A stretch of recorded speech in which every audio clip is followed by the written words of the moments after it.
Bonsoir, vous êtes aux 20h de la télévision nationale du Bénin. Voici les titres du journal. Aujourd'hui, mercredi, au menu du Conseil des ministres, les textes d'application de la nationalité béninoise par reconnaissance, la politique holistique de protection sociale, l'intégralité des décisions est assurée avec le porte-parole du gouvernement. Relève assurée pour le Bénin en matière de négociations internationales climat. Nous irons à la COP29 à la rencontre des 7 visages de jeunes négociateurs qui manœuvrent pendant toute la COP29. Niamey accueille du 20 au 24 novembre prochain la phase qualificative du championnat africain de football scolaire zone B. Les équipes hommes et dames du Bénin y participent. Les garçons vont tenter de renouveler leur double sacre. Merci de recevoir ces livraisons de l'actualité. Nous sommes mercredi, rendez-vous avec les décisions du gouvernement sur la marche du pays au menu. Entre autres décisions, les textes d'application de la nationalité béninoise par reconnaissance, des mesures de sécurité pour la période de fin d'année, la politique holistique de protection sociale. On va suivre l'intégralité de toutes les décisions avec le porte-parole du gouvernement, Wilfried Léandre Ngweji. Les décisions que voici font la teneur du Conseil des ministres de ce mercredi 20 novembre 2024, présidé par le chef de l'État, M. Patrice Talon.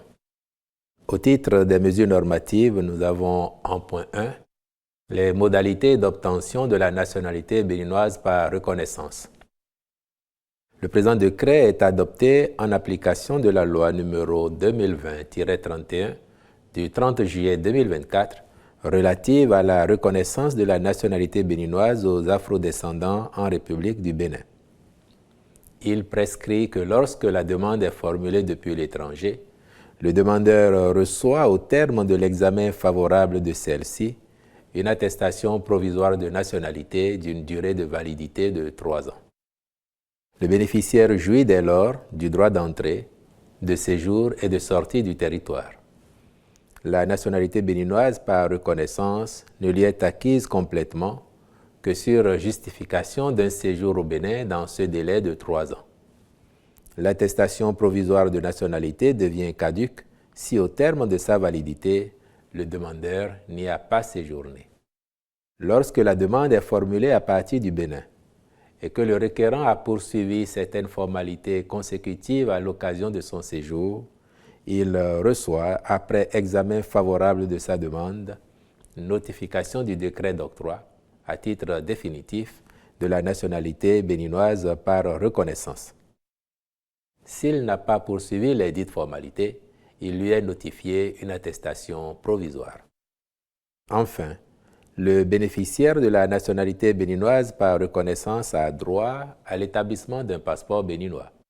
Il peut obtenir à tout moment la pleine nationalité béninoise.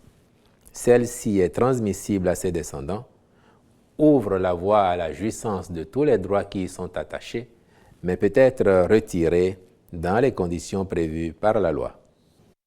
En point 2, adoption de tests d'application de diverses lois.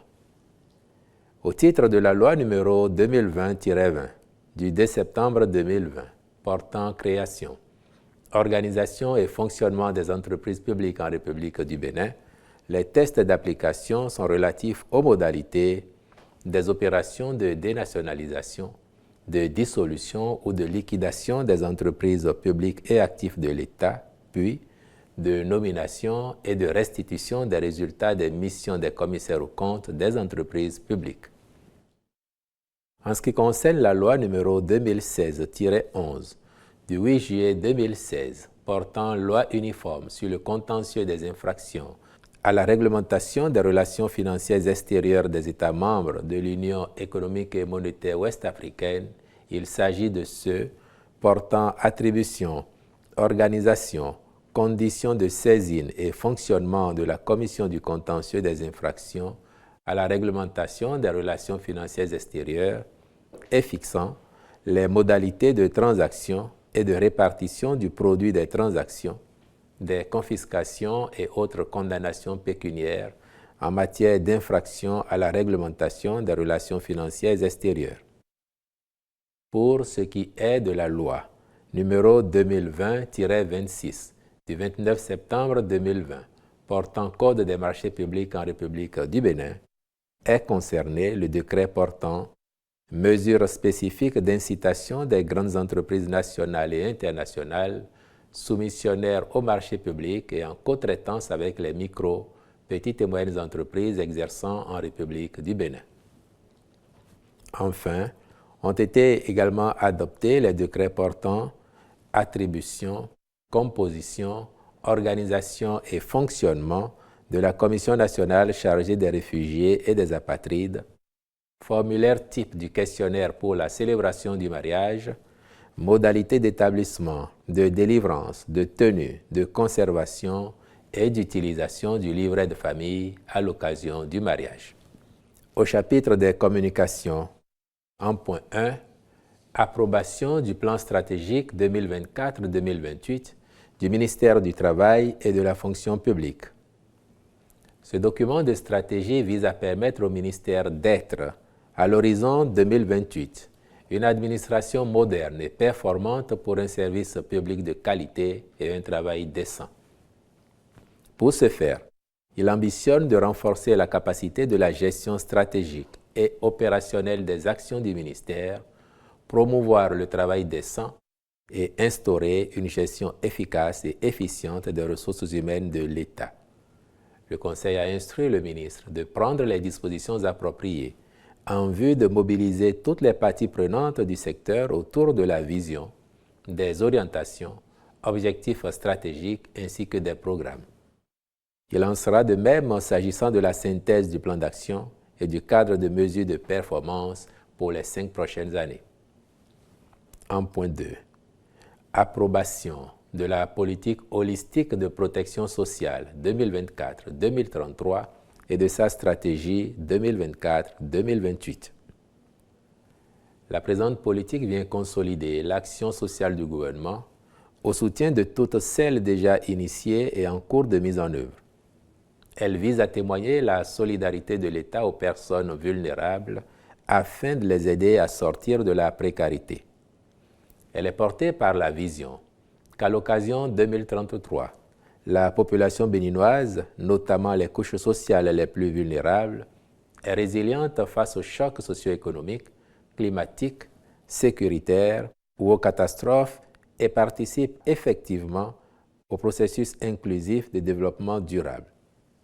Pour y parvenir, ces orientations stratégiques sont axées sur l'amélioration du revenu des populations en général et des plus vulnérables en particulier, le renforcement de l'accès de celles-ci aux services sociaux et d'assurance sociale, de leur capacité d'adaptation aux crises, ainsi que de la coordination du système de protection sociale.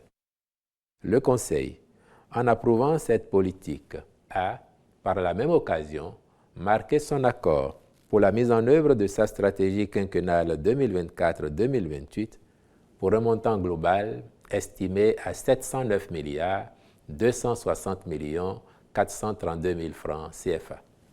En point 3, mesures de renforcement de la sécurité des populations pendant la période des fêtes de fin d'année 2024. Les périodes de fête sont souvent propices à la commission d'actes de banditisme par des personnes mal intentionnées à la recherche de gains faciles. Afin d'éviter que la quiétude des populations soit perturbée par de tels individus en ces moments festifs, le gouvernement organise chaque année des opérations de sécurisation sur toute l'étendue du territoire national aux fins d'entretenir un climat général de paix et de sécurité des personnes et des biens. Elle consiste en un meilleur quadrillage sécuritaire du pays et un renforcement de la surveillance des frontières et des corridors. Le même dispositif intègre la sécurisation des arrondissements, villages et quartiers de ville, ainsi que des points sensibles. Pour favoriser un tel déploiement sécuritaire, des moyens roulants conséquents seront mis à la disposition des unités territoriales de la police républicaine, soutenues par des éléments des forces armées. Les ministres chargés de la sécurité publique et de la défense nationale sont instruits d'assurer la mise en œuvre diligente et efficace de ces mesures. En point 4, mise en œuvre du programme de réfection de pistes rurales et de routes en terre classée, campagne 2024-2025. Au titre de la présente campagne, les travaux de réfection prennent en compte 12 943 km 60 de pistes rurales et 2 211 km 619 de routes en terre classée dans les départements de l'Alibori, du Borgou, de la Takora, de la Donga, du Zou, des Collines, de l'Atlantique, du Koufo, du Mono, de l'Ouémé et du Plateau. En vue de la réalisation diligente des aménagements prévus sur les axes concernés pour faciliter la mobilité des usagers et le transport des produits agricoles, des champs vers les lieux de stockage ou de commercialisation, le Conseil a marqué son accord pour la contractualisation avec diverses entreprises. En point 5, rapport de l'exécution du mandat de gestion de l'hôpital de Ménotin et dénonciation de l'accord irrelatif. À la suite de la construction de cet hôpital au profit de l'État béninois, sur financement de l'Association internationale de développement en 1992, le ministère de la Santé avait conclu, avec l'Association médico-sociale de Ménotin, un mandat pour sa gestion en concession. L'objectif visé était d'y favoriser une offre de soins de qualité et d'assurer sa bonne administration pour une durée de 10 ans, renouvelable par tacite reconduction. Mais, depuis lors, soit plus de 30 années après, le mandat de gestion n'a jamais été formellement renouvelé, le concessionnaire ayant toujours bénéficié de la reconduction tacite. Or, au terme du mandat de gestion, le concessionnaire a l'obligation de fournir, chaque année, au concédant qu'est l'État béninois, les statistiques sanitaires et de produire les comptes d'exploitation annuels conformément aux normes comptables en vigueur dans notre pays. Des constats faits, aucune de ces obligations n'a jamais été remplie par cette association médico-sociale depuis la prise d'effet du mandat de gestion et l'hôpital fait l'objet d'une gérance peu orthodoxe. Dans ces conditions, les clauses du partenariat ne sont pas respectées et le ministère de la Santé ne dispose d'aucune information pouvant lui permettre de s'assurer de la qualification du personnel médical employé, de son régime d'emploi, de la qualité des soins administrés, de même que du respect des normes appliquées pour la fixation des tarifs des soins. Par ailleurs, à la suite de dénonciations faites par le syndicat de l'hôpital, le ministère a diligenté une mission d'investigation à laquelle s'est opposé le concessionnaire. Cependant, les quelques informations recueillies révèlent de nombreuses irrégularités qui mettent à mal le bon fonctionnement de cet établissement hospitalier et impactent négativement la qualité des soins administrés aux patients. Face à des manquements aussi graves, l'État décide de dénoncer le mandat de gestion et de procéder à une réorganisation du fonctionnement de l'hôpital afin d'assurer la continuité des soins, de veiller à la santé des patients et de préserver l'intérêt général. Les ministres concernés sont instruits de prendre les mesures appropriées pour déterminer l'ampleur du préjudice et engager les poursuites judiciaires éventuelles contre les personnes mises en cause. Au chapitre des rencontres et manifestations internationales, il a été autorisé l'organisation du pèlerinage à la Mecque, Hajj, édition 2025. S'agissant des mesures individuelles, enfin, les directeurs départementaux ci-après ont été nommés sur proposition des ministres respectifs. Au ministère de la Santé, Ouémé, M. Hendewe Edgar William Hunjo. Plateau, M. Wenukpo Armand Olivier d'Angelessa. Au ministère du Travail et de la Fonction publique, Borgou, M. Biweyon Robert Bertrand Taunga. Plateau, M. Gbetoho Raymond Zoumatou, je vous remercie. Retour avec le porte-parole du gouvernement sur ce moment de joie nationale que vit tout le peuple béninois depuis hier, après la qualification des Guépards pour la CAN Maroc 2025. Le porte-parole du gouvernement s'est exprimé à ce sujet.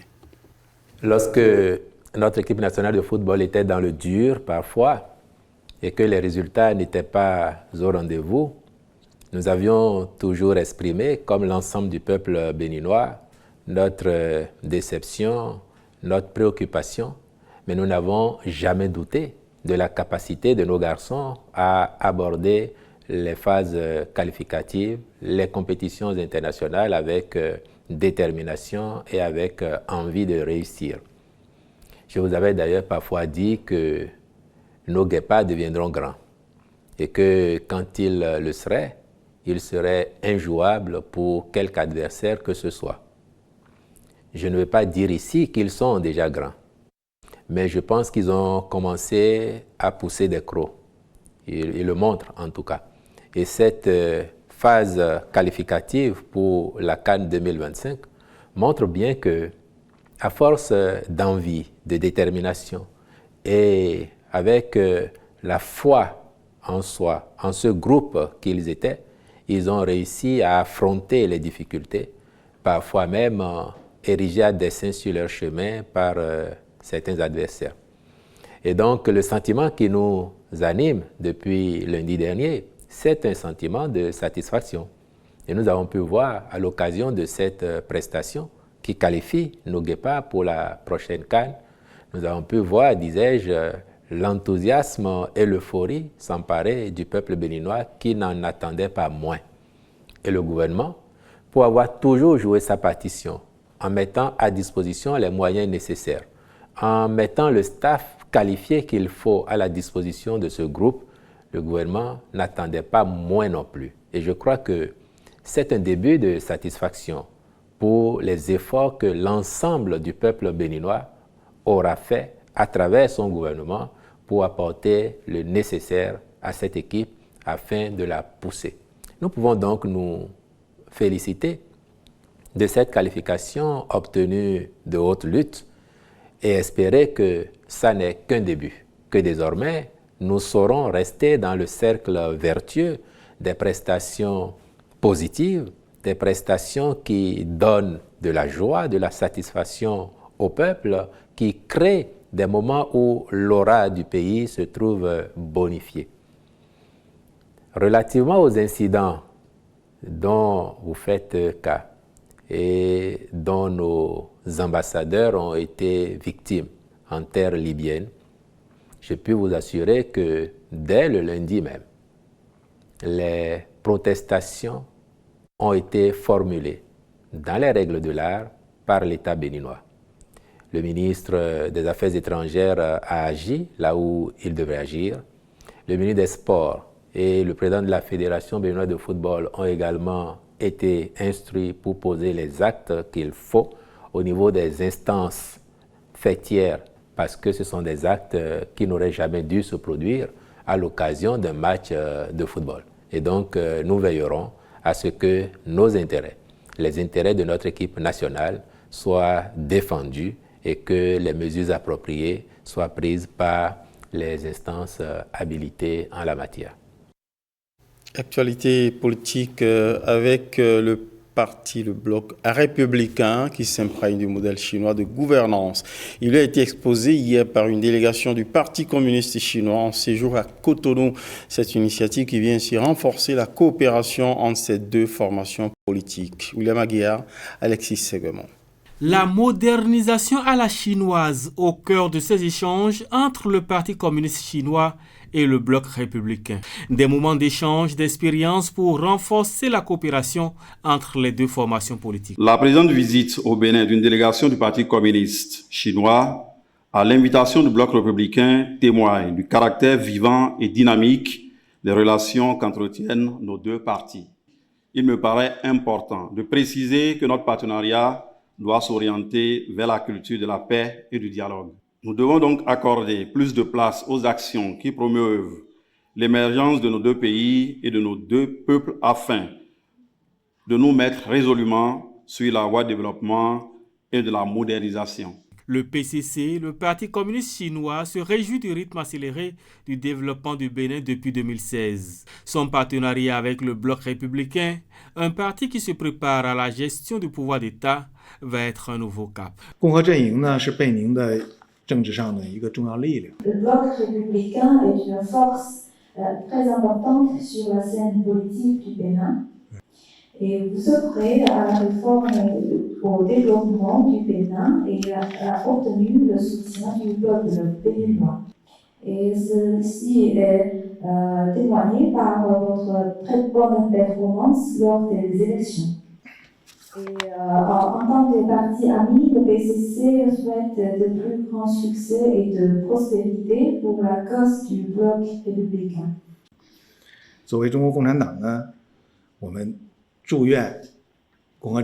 Le Parti communiste chinois et le Bloc républicain, c'est un partenariat politique pour le développement au service des populations et au service de la paix. Expliquer en langue nationale aux citoyens non alphabétisés les titres honorifiques de décoration décernés aux citoyens méritants et leur hiérarchisation, des communicateurs et locuteurs en langue nationale du service public audiovisuel s'attellent à un décryptage pédagogique à Dassazoumem. C'est à l'initiative de la grande chancellerie de l'Ordre national du Bénin. Kadnel Kapo, Pierre Adayossi. Quand on parle de chevaliers, de l'ordre, de commandants, ainsi de suite, très peu de Béninois comprennent cette hiérarchisation des grades. Cette anomalie soulignée par Benoît Wandia, journaliste en langue minant, sera corrigée à l'issue de cet atelier de la grande chancellerie des ordres nationaux du Bénin. Les travaux témoignent de l'engagement de l'institution à rendre l'information accessible à tous, sans aucune distinction. Il est crucial que chaque citoyen, qu'il soit dans un village reculé ou dans une grande ville, puisse comprendre, apprécier et s'approprier les principes qui régissent les distinctions honorifiques au Bénin. Comme le dit un adage, celui qui a l'information a le pouvoir. C'est pourquoi nous avons décidé de nous appuyer sur vos compétences, vous, journalistes, communicateurs, locuteurs, pour transmettre ces informations d'une manière claire et compréhensible dans les langues que notre population parle au quotidien. Et si, tel que ça se faisait, c'est réservé exclusivement aux intellectuels qui sont les seuls à comprendre le français, vous allez voir que ça ne va pas motiver. Et donc, lorsque on est chez nous et qu'on parle notre langue maternelle et qu'on comprend mieux, ça va motiver les uns et les autres à se donner pour accomplir les actes exceptionnels qui méritent décoration ou distinction honorifique. Les concepts clés de la grande chancellerie des ordres nationaux du Bénin seront traduits en langue locale au cours de l'atelier. Des groupes thématiques dédiés à différentes langues sont formés pour la circonstance. Je pense que nous avons véritablement besoin de comprendre ces concepts-là, de comprendre même le fonctionnement de la grande chancellerie pour expliquer aux populations ce qu'il faut faire. Ça aussi, à un autre côté, c'est de porter le travail que nous abattons dans les langues nationales au profit des populations béninoises. C'est vraiment un bénéfice pour la population béninoise parce que la population sera à même de maîtriser tout ce qui se fait. Par cet atelier, les responsables de la grande chancellerie des ordres nationaux du Bénin entendent renforcer les liens de l'institution avec la population. Et puis la Société de radiodiffusion et télévision du Bénin, SRTB, ex-ORTB, est l'hôte d'une délégation du Haut Conseil de la communication de la République de la Centrafrique, conduite par son président. Une immersion dans la Maison des radios et télévisions d'État du Bénin pour s'inspirer des expériences de gestion des élections. Simon Villon, Arnaud Adadia les ont suivis. Du service des langues nationales au service de production, la délégation a visité tous les compartiments de la radio. C'est le service de l'information de la radio. Il y a la rédaction. Conduite par ses conseillers de la haute autorité de l'audiovisuel et de la communication, Armand Oussou et Lionel Begondé, la délégation du Haut Conseil de la communication de la République centrafricaine découvre également avec fierté les locaux de la télévision nationale. J'ai venu aussi à l'émission d'expérience nous permettre de capitaliser. Justement, au moment où les Béninois vivaient en direct le retour de leur 11 national de football, les Guépards du Bénin. L'expérience est fort édifiante. C'était d'ailleurs pour cela que le Haut Conseil de la communication de la République centrafricaine tenait fortement au Cap Bénin du fonctionnement et de la gestion des médias. Les représentants des partis politiques qui sont dans la course, ils doivent avoir tous les mêmes temps de parole.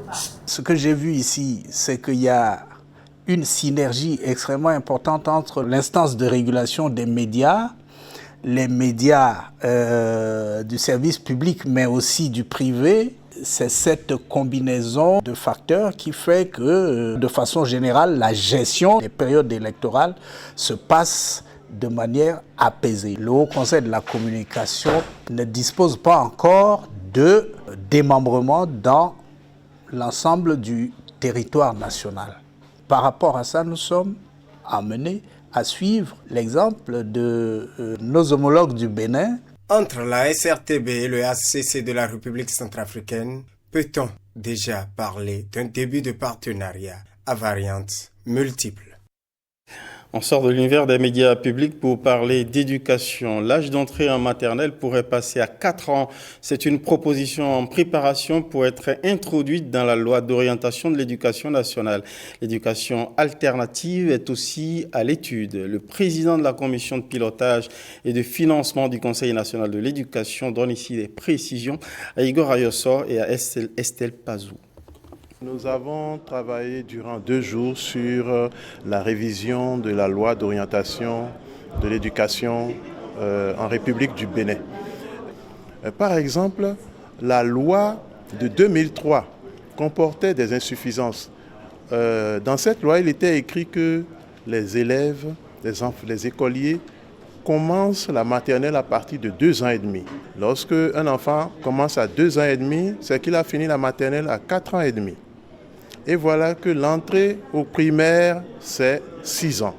Donc il fallait corriger. Nous proposons de ramener par exemple l'âge à 4 ans pour que l'enfant puisse faire 2 ans et directement entrer à l'enseignement primaire. Auparavant, on ne parlait pas d'éducation alternative. Il y a un dispositif au Bénin qui est mis en place aujourd'hui pour les enfants qui sortent du système éducatif formel. Le système éducatif non formel les accueille. Et ce système éducatif non formel, c'est l'éducation alternative. C'est la chance qui est offerte à tous ces enfants-là qui n'ont pas eu la chance d'aller à l'école ou bien qui vont à l'école et qui abandonnent en cours de route. Alors nous avons des exemples comme le PAFE, comme le PCA et bien d'autres exemples où les ONG et l'État mettent en place des dispositifs pour pouvoir accueillir ces enfants et les réinsérer dans le système éducatif formel. Il était nécessaire de formaliser cela dans la loi d'orientation, ce qui a été fait.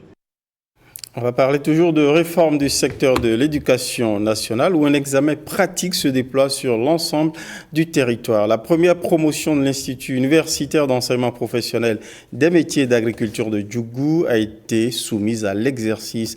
À l'occasion, la ministre de l'Enseignement supérieur et de la recherche scientifique revient ici sur cette innovation. On écoute Éléonore Yahi Ladécan au micro de Jean-Claude James. Et les lapeaux sont en engraissement. Monsieur le Président, le gouvernement de son Excellence le Président Patrice Talon a compris qu'il faut absolument changer de paradigme. Il faut absolument inviter beaucoup plus la pratique dans nos théories de tous les jours.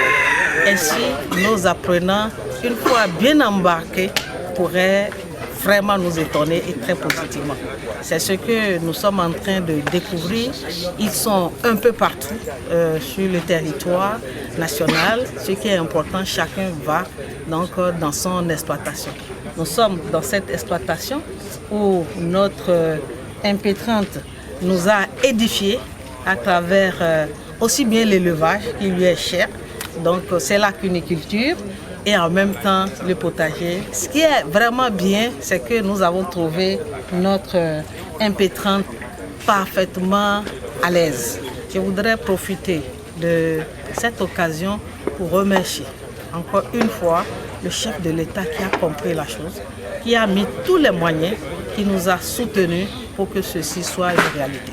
C'est là le continuum de la stratégie nationale enseignement et formation technique et professionnelle au niveau du supérieur. Nous avons le CUEP qui chapeaute alors les UF. C'est le premier institut et le centre est ambitieux. Le centre, avec son plan stratégique, va déployer d'autres instituts un peu partout dans le pays. Sortons du Bénin pour aller un moment à l'extérieur, en Azerbaïdjan, où le Bénin s'emploie à forger des négociateurs percutants. À la COP29, on a pu les voir à l'œuvre, notamment de jeunes qui campent la relève. Ils sont 7 jeunes délégués, dont 3 de l'ancienne cohorte, à manœuvrer de bout en bout pendant les négociations climat à la COP29. Que retenir de cette nouvelle expérience? On les écoute. Impulsé par le gouvernement du Bénin à travers le ministre du Cadre de vie et des Transports en charge du développement durable, M. José Tonato, le programme des jeunes délégués nous a permis de voyager cette année avec 7 jeunes, dont 4 nouveaux et 3 de l'ancienne cohorte en tant que référents des nouveaux cette année. J'ai eu l'opportunité de modérer et d'animer des panels, de participer aux négociations et aux événements parallèles de partage d'expériences sur la mise en œuvre de l'article 6 de l'accord de Paris. Les réunions et négociations sur la finance climatique ont fait un cadre propice à l'enrichissement de mes connaissances en explorant en profondeur les mécanismes de financement climatique, notamment le Fonds vert pour le climat. J'ai eu l'opportunité de participer aux négociations où j'ai pu voir comment les pays se positionnaient de façon sensible sur la thématique de l'adaptation.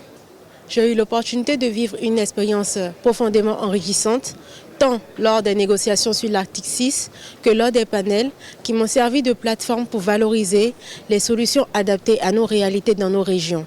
J'ai eu l'opportunité de réintégrer le dispositif des jeunes délégués du Bénin en tant que référent de la nouvelle cohorte. Cette opportunité m'a permis de poursuivre les négociations sur les pertes et préjudices dont les décisions sont prometteuses pour les pays les moins avancés comme le Bénin.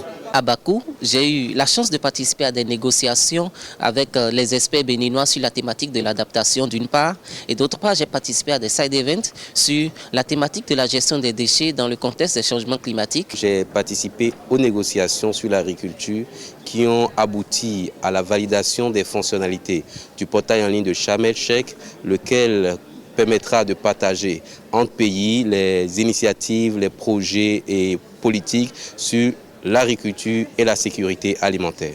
Vous l'auriez compris, ce programme est d'une importance capitale pour assurer la relève des négociateurs internationaux pour notre pays. Très communicant. À la COP29, le Bénin a donné sa position sur la situation climatique que traverse l'humanité. La délégation officielle béninoise en a profité pour mettre en lumière les efforts du Bénin pour un développement sobre en carbone. Une déclaration présentée par André Okunlola Biaou, ambassadeur du Bénin près l'Azerbaïdjan, avec résidence en Russie. Nos présentes assises sont pour nous l'occasion de focaliser nos efforts sur le contenu à donner au premier bilan mondial, aux nouveaux objectifs collectifs quantifiés sur le financement climatique, à l'adaptation, à la transition énergétique et la solidarité entre les pays du Nord et les pays du Sud. Mon souhait est de voir continuer l'élan collectif et la volonté politique qui ont permis d'atteindre les importantes avancées dans la mise en œuvre des décisions des conférences des parties précédentes, afin que les échanges de la 29e conférence des parties à la Convention cadre des Nations Unies sur les changements climatiques de Bakou soient couronnés de succès. Le Conseil béninois du développement durable est un organe stratégique de régulation et de veille pour un développement sobre en carbone. Nous avons à cet effet revu nos ambitions à la hausse dans notre CDN en cours de mise en œuvre afin de prouver notre bonne foi et notre engagement à l'humanité tout entière dans la mise en œuvre effective de l'accord de Paris. Je voudrais inviter toutes les parties prenantes à la Convention à faire preuve de compréhension et de lâcher prise par rapport à des positions qui pourraient être marquées d'une rigidité contre-productive. Revenons à présent au Bénin pour remonter le temps, pour aller visiter un ancien lieu de prise de décision politique, mais aussi d'exécution des personnes condamnées. Il s'agit d'une ancienne forêt sacrée de l'ancien royaume de Hogbonou. Aujourd'hui, une partie de cette réserve de la biodiversité est conservée et transformée en espace de transmission. C'est le jardin des plantes et de la nature de Porto Novo, un poumon vert au cœur du quartier administratif de la ville capitale. Allons dans ce vivier avec William Choki. C'était un espace de concentration des divinités autochtones, un lieu de prise des décisions politiques de l'ancien royaume de Hogbonou. Une forêt sacrée couvrant au XVIIe siècle plus de 22 hectares. Le palais des gouverneurs, le centre hospitalier départemental de Lomé, la cathédrale Notre-Dame de Porto Novo sont érigés sur une partie du domaine. Un espace rempli d'histoire, appelé aujourd'hui Jardin des plantes de la nature, un poumon écologique de la ville capitale que nous vous invitons à découvrir. Cette forêt sacrée a 3 grandes fonctions. 3 grandes fonctions. Lesquelles déjà? La première fonction, c'est d'exécuter les condamnés à mort. Ok. Devant une nappe pluricentenaire. La deuxième fonction, c'est de tenir des plans de trône.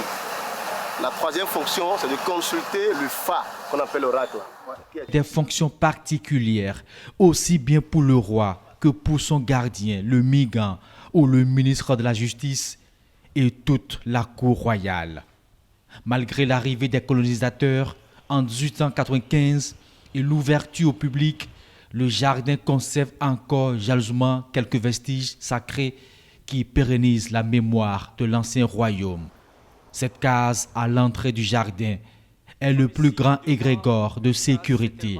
Une fois que vous passez dans la case, tout ce que vous avez de négatif est déchargé là. Ok, on y va. À l'intérieur, une fraîcheur indescriptible vous envahit. Un microclimat créé par cette multitude de végétation, des arbres pluricentenaires et d'autres introduits par le colonisateur et des conservateurs.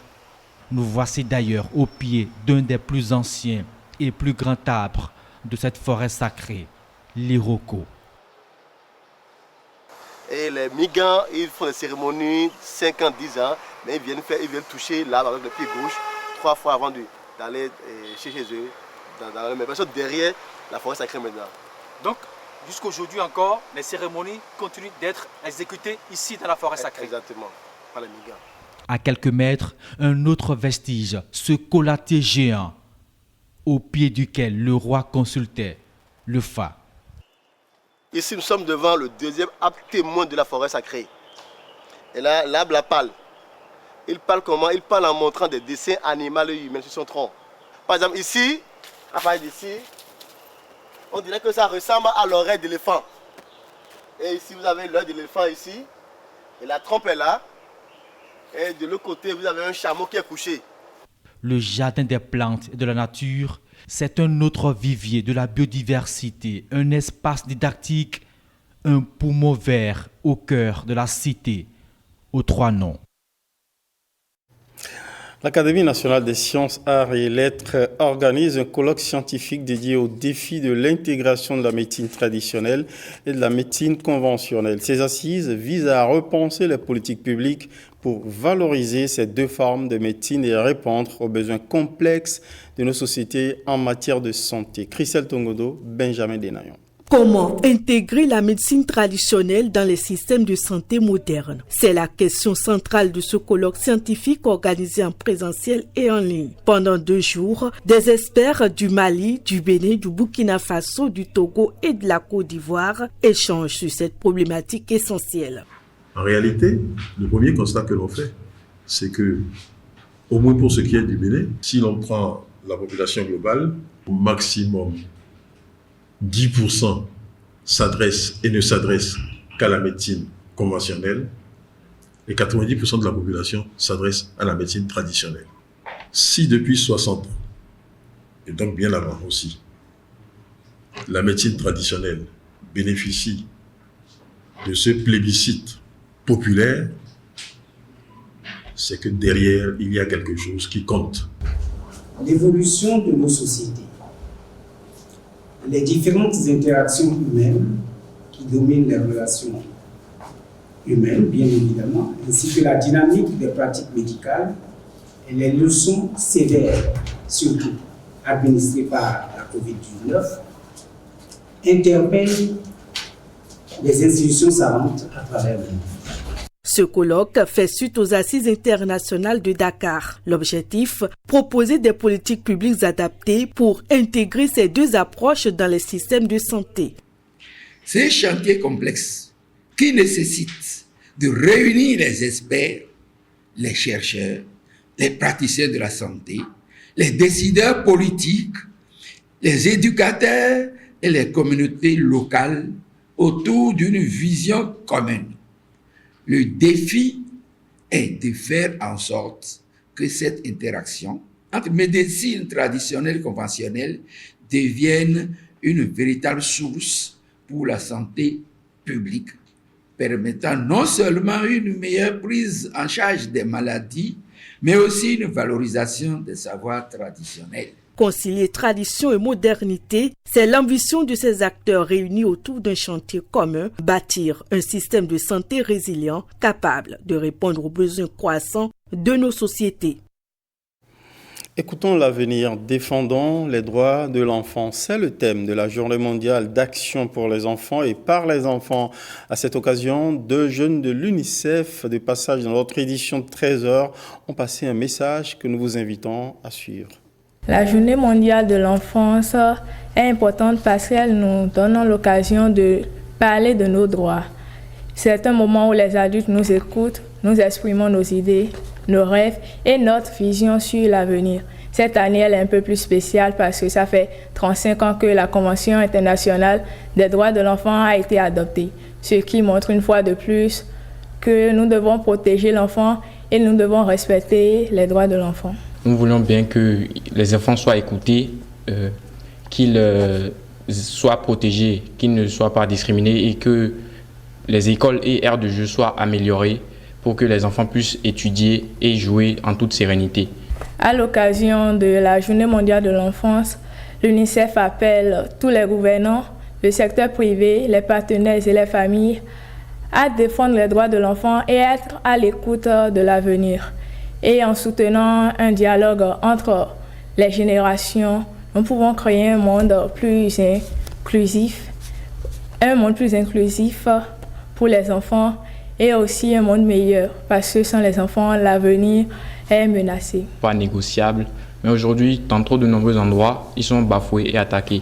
Nous exhortons les gouvernants à mettre en place des programmes qui assurent la scolarisation et le suivi des enfants, ainsi que l'implication des enfants dans les décisions importantes pour qu'ils se sentent soutenus et impliqués. Sport à présent avec nos guépards et nos Amazones sportifs juniors. Ils sont à Niamey qui accueillent du 20 au 24 novembre prochain la phase qualificative de la 3e édition du championnat africain de football scolaire de la CAF Zone B. Le Bénin y est bien représenté à travers les équipes hommes et dames. Double tenant du titre chez les garçons, le Bénin veut ainsi essayer de conserver sa couronne. Et on le voit, les choses bougent du côté de Niamey. Hospice Métoli.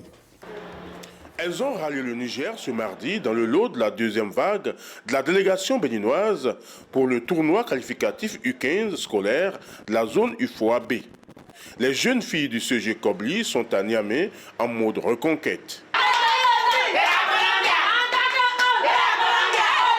Comme leurs aînés en 2022 à Abidjan, elles caressent le doux rêve de récupérer la couronne perdue à Lomé il y a 1 an.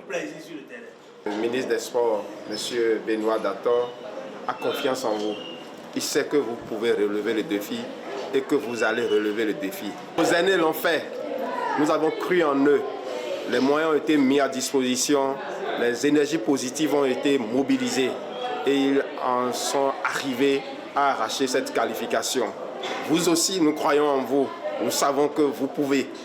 Et c'est pour ça que vous êtes là. 24 heures avant elle, c'est la sélection masculine des U15 qui a pris ses quartiers dans le centre de Niamey.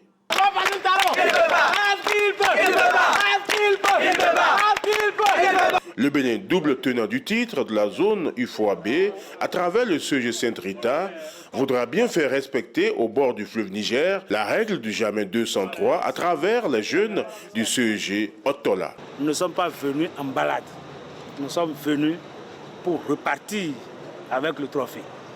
C'est l'ambition que nous avons. Et lorsque c'est ainsi, il y a ce qu'on appelle la discipline. L'individualisme ne doit pas exister. C'est le nous. Nous voulons, en toute intelligence, montrer au peuple africain qu'il y a de pépites. Il y a un travail qui se fait au Bénin. Et ce travail, c'est à travers vous, à travers vos engagements. Ce mardi, au centre technique de la FENIFOOT, les deux équipes béninoises feront leur entrée en compétition contre la Côte d'Ivoire. Ils ne sont pas partis faire du safari au Niger et nos jeunes athlètes ont compris le message de mobilisation. D'ailleurs, les résultats sont tombés déjà. Chez les filles, le Bénin l'emporte 3-0 sur tapis vert face au Nigeria. Traduction concrète, la sélection nationale scolaire féminine du Nigeria n'a pas pu rallier la capitale nigérienne où se déroule cette compétition avec donc 6 points. Les Amazones terminent en tête du groupe B et se qualifient ainsi pour les demi-finales. Elles jouent la Côte d'Ivoire demain. Chez les garçons, les guépards scolaires sont arrivés premiers de leur groupe en battant la Côte d'Ivoire et en faisant un nul avec le Nigeria. Demain, le championnat se poursuit avec les garçons qui affrontent le Burkina Faso. On croise les doigts pour qu'ils reviennent avec la couronne. Voilà, c'est la fin de ce journal. Merci pour votre fidélité. Merci à toutes les équipes. Bonsoir chez vous.